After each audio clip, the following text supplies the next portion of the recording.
Добрый день, уважаемые коллеги. Сегодня мы с вами начинаем городской вебинар по трансляции инноваций педагогического опыта. Итак, наш городской вебинар имеет цель содействия профессиональному развитию педагогов через обмен инновационными методами и практиками, направленными на повышение качества образования. Задача вебинара – ознакомление участников с передовыми педагогическими технологиями, демонстрация опыта их внедрения, обсуждение актуальных вопросов образовательной практики, создание условий для профессионального взаимодействия и сотрудничества педагогов, формирование сообщества специалистов, заинтересованных в развитии и модернизации образовательного процесса. Меня зовут Шкавронская Елена Владимировна, я преподаватель математики в Алматинском государственном педагогическом колледже номер 2. И сегодня я хотела бы вам представить мои методические рекомендации, которые называются «Современные практики преподавания. Командная работа на уроках математики в колледже». Ну, если говорить о гуманитарных дисциплинах, то командная работа, она легко встраивается в урок, благодаря дискуссиям, анализу текстов, обмену идеями. Однако учителя математики сталкиваются с особыми трудностями при организации такой формы работы, поскольку требуется четкая структура занятия, индивидуальное решение задач и строгая логика. Поэтому для решения данной проблемы необходимо разработать определенные методики, особые методы организации работы на уроках математики. И вот в своей педагогической практике я исследовала эту проблему, нашла, на мой взгляд, интересные пути решения. Для апробации авторской методики в колледже была организована работа в режиме Lesson Study, в ходе которой я и мои коллеги изучили организацию командной работы у меня на уроках и нашли ценные инструменты для ее улучшения. Таким образом, в результате моей достаточно длительной педагогической деятельности появились такие методические рекомендации, которые вот получили авторское свидетельство, и сейчас я с ними вас немного ознакомлю. Методические рекомендации, они состоят из двух разделов. Это теоретические основы и концепции командной работы в образовании, где рассмотрено 14 концепций, начиная от истории и теории командной работы в образовании и включая такие разделы, как определение цели командной работы, формирование команд, разработка структурированных занятий, определение ролей, обратная связь, создание атмосферы сотрудничества, рефлексия и коррекция, дифференциация заданий, использование современных IT-технологий, оценка командной работы, мониторинг и поддержка командного процесса, интеграция метакогнитивных стратегий, анализ результатов командной работы. Должна сказать, что в каждом этом разделе, помимо теоретических концепций, приведены и конкретные примеры моей методической практики, как это все можно организовать в образовательном процессе. Ну и я считаю очень полезным для педагогов практика будет те приложения, их 15, они занимают более половины моих методических рекомендаций, которые есть в данной работе. Эти приложения, сейчас я покажу их вам, практикоориентированные инструменты для эффективного обучения. Сейчас немножко опишу. Это разработка последовательных 3 уроков для Lesson Study, которые можно в своей практике использовать, где проводилась именно преемственность от урока к уроку командной работы.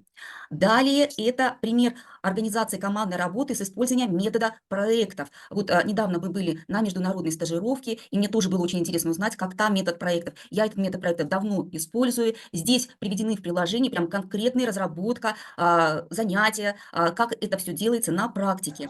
Помимо этого, есть и рекомендации по подготовке к защите проекта по математике. Также есть критерии оценки защиты проекта конкретно вот по математике. Вот. Есть пример поурочного плана, например, разработка, о котором я постаралась показать, как я сочетаю на уроке математики индивидуальную, парную и групповую работу обучающихся. И разработка урока, и плюс ко всем приложенным материалам есть чек-листы, где четко очерчено, где как индивидуальная, парная, групповая и как они оцениваются. Ну и помимо этого в приложениях есть, например, такие вещи, как правило индивидуальной, парной, командной работы на уроке математики, именно с акцентом на урок математики. Рекомендации по командному решению списка задач дифференцированных, то есть разного уровня, потому что для урока математики это важно. И там я оказала особое внимание организации работы в команде, взаимодействия в команде и тактика выполнения заданий именно с учетом разного уровня заданий. Потом, например, у меня есть в методических рекомендациях 5 стратегий объективной оценки работы в команде, потому что все знают, что оценка командной работы – это проблема, на уроке математики особенно. И вот я предложила 5 своих, я считаю, у меня много стратегий, но 5 наиболее успешных, которые показали себя на практике эффективных, с примерами оценочных листов прямо. Их можно использовать как отдельно, так и интегрировать, как преподавателю удобно. Потом у меня есть такие карточки, которые педагог может прямо вот распечатать, заламинировать с распределением ролей в команде. Их можно применять неоднократно на многих уроках, и не только преподавателю математики, но и, в принципе, адаптировать и к другим дисциплинам. Далее очень важно вот в такой работе с командой – это рефлексия, то есть обратная связь от студентов. Я ей уделяю особое внимание, и для этого я предлагаю у себя в рекомендациях множество возможных чек-листов, оценочных таблиц именно для рефлексии. Тоже можно выбрать для себя удобные, адаптивные. Также еще в методических рекомендациях я показала и работу с кейсами, привела конкретный пример.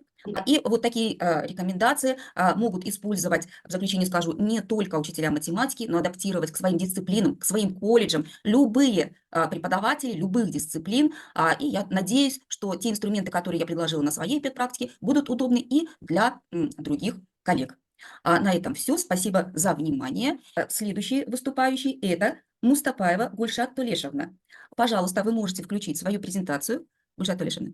Сәлеметсіздер ме, құрметті әріптестер. Мен Мустапаева Гүлшат Төлешевна, Алматы телекоммуникация және машина жасау колледжінің химия пәнінің ұстазымын. Менің бүгінгі элективті курс бағдарламамның тақырыбы күнделікті өмірдегі химия. Яғни ол бірінші курс студенттеріне арналған, аптасына 1 сағат, барлығы 34 сағатты құрайды.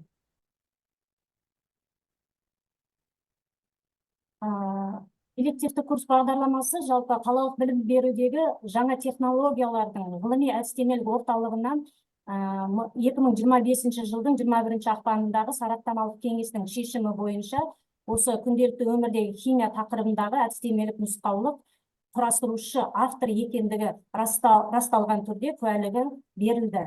Енді күнделікті өмірдегі химия элективті курстың негізгі мақсатына тоқталатын болсам, студенттерді химия ғылымының тұрмыстық маңызымен таныстыру, химиялық процестердің күнделікті өмірдегі орнын түсіндіру және олардың қоршаған орта мен денсаулыққа тигізетін әсерлерін бағалауды үйрету.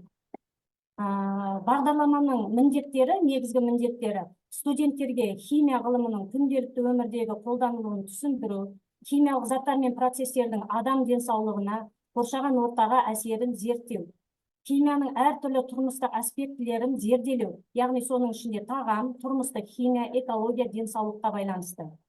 Студенттердің зерттеу дағдыларын дамыту, тәжірибелік жұмыстар арқылы химияның тұрмыстық саласын тереңірек түсінуге көмектесу, экологиялық таза және қауіпсіз химиялық өнімдерді таңдау, пайдалану жолдарын үйрету.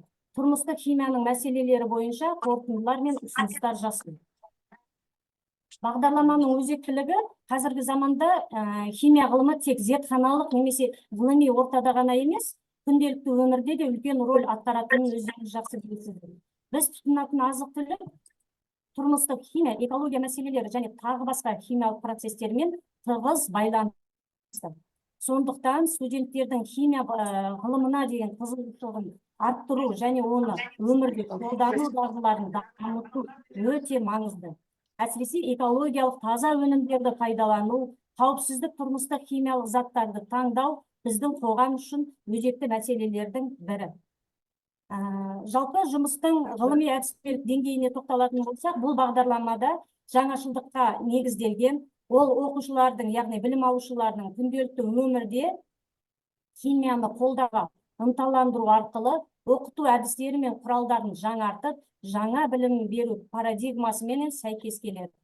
Курс барысында студенттер химиялық процестердің қоршаған ортаға және денсаулыққа әсерін зерттеп, ғылыми әдіс тәсілдерді қолдана отырып, жаңа ақпаратты меңгереді. Осы курс химияның тұрмыстағы маңызын түсінуге, қоршаған орта мен адамның денсаулығы арасында байланысты зерттеуге бағытталған. Жалпы курстың тұрақтылау бөліміне тоқталатын болса, бұл жерде 6 бөлімге бөлінген, көріп отырғандарыңыздай. Бірінші бізде кіріспе бөлімі кетеді, ол жерде химия және өмір. Оған 2 сағат бөлінді. Екінші бөлімде тағам химиясы, денсаулыққа әсері 10 сағат бөлінді. Үшінші бөлімде тұрмыстық химия және экологияға 10 сағат бөлінсе, төртінші бөлім дәрілер мен медицинада химияға 5 сағат, 5-ші бөлімде химия, тұрмыстық материалдар химиясына 5 сағат, және 6-ші бөлім бұл қорытынды бағалау, қорытынды бөлімі болады, яғни жалпы барлығы 2 сағат, ол 2 сабақ тәжірибе жүзінде кетеді. Осы құрылым бөлімдеріне жеке-жеке тоқталатын болсақ, мысалы кіріспе бөлімде не қарастырылады? Кіріспе бөлімінде химияның күнделікті өмірдегі маңызын, тұрмыстық химия мен экология арасындағы байланысты және химиялық процестердің адам денсаулығына әсерін қарастырылады. Екінші бөлімде тағам химиясына қоспалар мен консерванттардың пайдасы мен зияны туралы айтылсын, витаминдер мен минералдардың ағзаға қажеттілігін және ГМО органикалық тағам өнімдерін түсіндіріледі. Үшінші бөлімде тұрмыстық химия. Бұл жерде жуғыш заттар және сабын, тазалағыш құралдардың құрамында химиялық заттар, косметика мен химиялық ингредиенттер және дезинфекциялау құралдарының тиімділігі мен қауіпсіздігі қарастырылған. 4-ші бөлімде экология және химияда пластиктің қоршаған ортаға әсері, қалдықтарды өңдеу және қайта өңдеу процестері, эко-достық өнімдері мен жасыл химия. 5-ші химия және денсаулық, дәрілік заттардың құрамында химиялық қосылыстар, вакциналар мен медициналық химия, адам ағзасындағы биохимиялық процестер. Міне осылардың барлығы құрылымы мен бөлімдерінде қарастырылады. Жалпы жасалынған бағдарлама мына жұмыстармен қамтылған: 1-ші нормативті бөлім, 2-ші ақпараттық әдістемелік бөлім, 3-ші бізде зертханалық жұмыстардың үлгілері, жаңа айтылып кеткен, жоғарыдағы айтылып кеткен мына 6 бөлім бойынша 6 түрлі зертханалық жұмыс жазылған. Қалай жасалу керек, жолдар барлығы дайын тұр. 4-шісінде қысқа мерзімді сабақ жоспарының үлгісі қарастырылған. 5-ші, яғни әр бөлімге, осы 6 бөлімнің, осы жердегі 6 бөлімнің әр бөлімге тест жұмыстары құрастырылған. Осы курс бойынша тапсырма үлгілері берілген әр бөлім бойынша. Мысалы 1-ші бөлім, 2-ші бөлім, осы 6 бөлім бойынша тапсырма үлгілері барлығы қарастырылып, осы элективті курс бағдарламасына енгізілген. Соңында қорытындысы және пайдаланған әдебиеттер бар. Енді мен алдыңғы ашық сабақта осының ішіндегі 3-ші бөлімдегі тұрмыстық химия, экология тақырыбында сабын және синтетикалық жуғыш заттар тақырыбында ашық сабақ өтіліп, ол YouTube каналға салынып қойды. Осы элективті курс бағдарламасына байланысты жасалынған ашық сабақ. Оны пайдаланған әдебиеттерге мен ссылкасын қойып кеттім. Сіздерге таратылғаннан кейін ашып қарап көрсеңіздер болады. Бұл жерде оқыту әдістеріне тоқталатын болсақ, түсіндірмелі иллюстративті әдісті пайдаланылған, топтық және жұптық жұмыс, практикалық әдіс, зерттеу әдісі және проблемалық оқытудың әдістері қарастырылған. Күтілетін нәтижесі күнделікті өмірдегі химия элективті курсы химия пәнінің теориялық негіздерін өмірмен байланыстыра отырып оқытатын бағдарлама. Білім алушылар алдымен химияның негізгі ұғымдары мен заңдылықтарын қайталап, кейін оларды өмірлік жағдайларда қолдану мүмкіндіктері де қарастырылған осы элективті курс бағдарламасында. Ас әзірлеу кезінде жүретін химиялық өзгерістер, тазартқыш заттардың құрамы мен әсерін, косметикалық өнімдерде химиялық заттар, тұрмыстық газдар мен олардың қауіпсіздік сияқты тақырыптар студенттер үшін қызықты әрі пайдалы болмақ деп, олардың барлығын осы бағдарламаға кіргізіп отырмыз. Қорытындылай келе, бұл курс тек теориялық біліммен шектелмей, практикалық дағдыларды дамытуға да бағытталған. Білім алушылар әртүрлі химиялық эксперименттер жасай отырып, тұрмыстық заттардың құрамын зерттеп, олардың қасиеттерін анықтауды үйренеді. Мұндай тәжірибелік жұмыстар студенттердің логикалық ойлау қабілетін жетілдіріп, ғылыми зерттеу жұмыс дағдыларын қалыптастырады. Сондай-ақ студенттер химиялық заттармен қауіпсіз жұмыс істеу ережелерін меңгеріп, оларды тұрмыста дұрыс қолдану тәсілдерін үйренеді.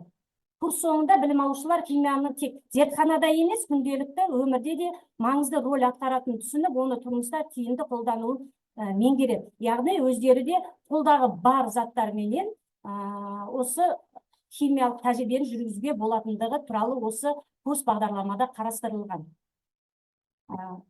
Бізде пайдаланған әдебиеттер жазылған, және бағана мен сіздерге айтып кеттім, ең соңында ашық сабақтың сілтемесі де қойылған. Назар қойып тыңдағандарыңызға рахмет. Сұрақтарыңыз болса, қойсаңыздар болады. Спасибо Рахмет. большое, Гульшат, Гульшат да. Валерьевна. Да, и продолжает работу